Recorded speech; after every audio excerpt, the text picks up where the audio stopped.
স্পর্শকাতর মাসলা, এটাকে নিয়ে মানুষ অনেক রেগে যায় বাপ। হ্যাঁ, যখন সুন্নিদেরকে কবর পূজারি বলে, সুন্নিদের উপর শিরকের ফতোয়া লাগায়, সুন্নিদের উপর বিদআতের ফতোয়া লাগায়, তখন কোন শিক্ষিত মানুষের আপনার মাথার টনক নড়ে না। হ্যাঁ, টনক নড়ে না। মুসলমান ওয়াহাবি দেওবন্দিরা সুন্নিদের উপর শিরকের ফতোয়া লাগায় কি লাগায় না? একটু হানা বলবেন, লাগায় কি লাগায় না? তার মানে ওরা বলতে চায় সুন্নিরা শিরক করে, সুন্নিরা বেদাত কাজ করে। যে বেদাত কাজ করবে তাকে বলা হয় কি? বিদাতি। তাকে বলা হয় কি? বিদাতি। যে শিরিক কাজ করে তাকে বলা হয় মুশরিক। তাহলে তাদের কথা মোতাবেক সুন্নিরা মুশরিক হয়ে যায়।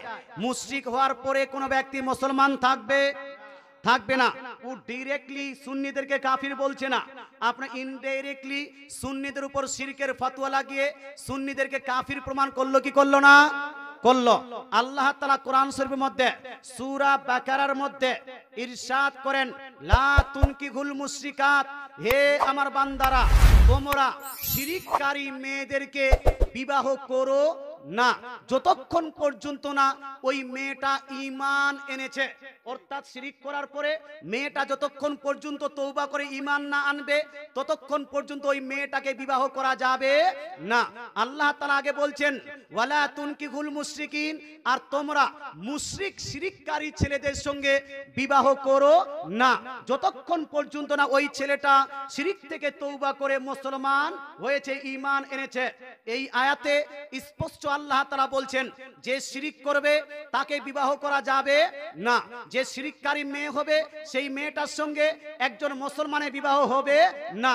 দেওবন্দি ভাই, আহলে হাদিস ভাই, আপনার কি বলছে ওয়াহাবি ভাইদেরকে আমি আদবের সহিত বলছি, তোমরা নিজের কিতাবে সুন্নিদের উপর শিরিকের ফতোয়া লাগাও, সুন্নিদের উপর বিদআতের ফতোয়া লাগাও। শিরিকের বিদআতের ফতোয়া লাগার পরে সুন্নিদের মেয়েদেরকে তোমরা বিবাহ করো কেন? সুন্নিদের ছেলেদেরকে তোমরা বেটি দেও কেন? বলুন তো, শিরিকের ফতোয়া লাগানোর পরে তাদেরকে সুন্নিদের মেয়েদেরকে বিবাহ করা উচিত আছে? আছে? উচিত নয়। মুসলমান আপনাকে বলতে চাই, সুন্নিদের উপর যখন শিরিকের ফতোয়া লাগিয়ে দিয়েছে তাহলে এই সুন্নিদেরকে তাদেরকে বেটি দেওয়া উচিত নয়, কোরআনের নির্দেশ। কিন্তু তারপরও তারা বেটি দিচ্ছে, কোরআনকে ফলো করছে না। কিন্তু আমরা সুন্নি মুসলমান, আমরা স্লোগান লাগাই কোরআন হাদিস যেই দিকে আমরা আছি সেই দিকে। এবার হাদিসের ভাষ্য শুনুন। হাদিসে নবীজি ইরশাদ করেন, সহিহ মুসলিম শরীফের হাদিস, কোন ব্যক্তি যদি, এক ব্যক্তি যদি অপর ব্যক্তিকে শিরকের ফতোয়া দেয় অথবা কুফরের ফতোয়া দেয়, কারো প্রতি যদি শিরক বা কুফরের ফতোয়া দেয়, যার উপর ফতোয়াটা দিয়েছে সেই ব্যক্তি যদি শিরক করে, আসলেই যদি সে কুফর করে, তাহলে সে শিরক, সে মুশরিক আর কাফির হয়ে যাবে। কিন্তু যার উপর শিরকের ফতোয়া দিয়েছে, যার উপর কুফরের ফতোয়া দিয়েছে, সে যদি শিরক না করে, অ্যাকচুয়ালি সে যদি অ্যাকচুয়ালি কুফর না করে, শিরকের ফতোয়া ঘুরে যে ফতোয়া দিবে তাদেরকে লেগে যাবে। ঘুরে কাকে লাগবে? যে দিবে তাকে লাগবে। এবার বলুন তো ভাই, দেওবন্দি ওয়াহাবিরা সুন্নিদেরকে বেদাতি, আপনার বেদাতের ফতোয়া, শিরকের ফতোয়া দেয় কি দেয় না? এবার আপনারা তো সুন্নি, আপনারা কি শিরিক করেন? আপনারা কি শিরিক করেন? যদি আপনারা বলেন হুজুর আমরা শিরিক করি না, তাহলে আপনাকে মানতে হবে তাদের ফতোয়া তাদেরকে ঘুরে লেগেছে না লাগেনি? তাদেরকে ঘুরে লেগেছে কি লাগেনি? যদি তাদের ফতোয়া ঘুরে তাদেরকে লেগে যায়, এবার ওই ফতোয়া ওদের উপর পড়বে শিরকের ফতোয়া। যদি ওরা শিরিক করে নেয়, এরা হবে কি এখন? কি হবে? গ্রামার অনুযায়ী এরা হয়ে যাচ্ছে মুশরিক। আর মুশরিকদের সঙ্গে আল্লাহ বলছে বিবাহ করা যাবে না, মুশরিকদের সঙ্গে মেয়েরাও বিবাহ করতে পারে না। এই জন্য মুহাম্মদ সাল্লাল্লাহু আলাইহি ওয়াসাল্লামের উম্মতির মধ্যে ৭৩টি ফিরকা কেউ কোরআন হাদিসের ঠিকভাবে ফলো করে না।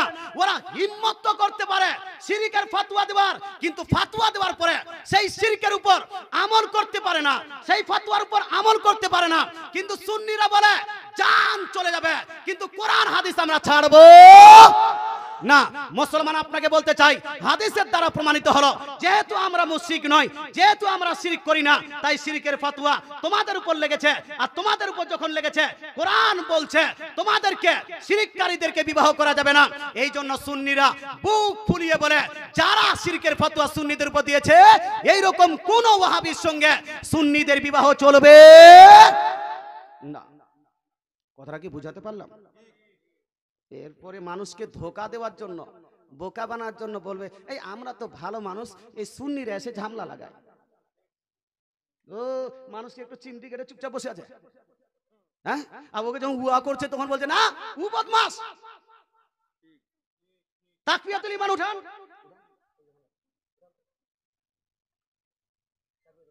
একবার দরুদ শরীফ পড়েন।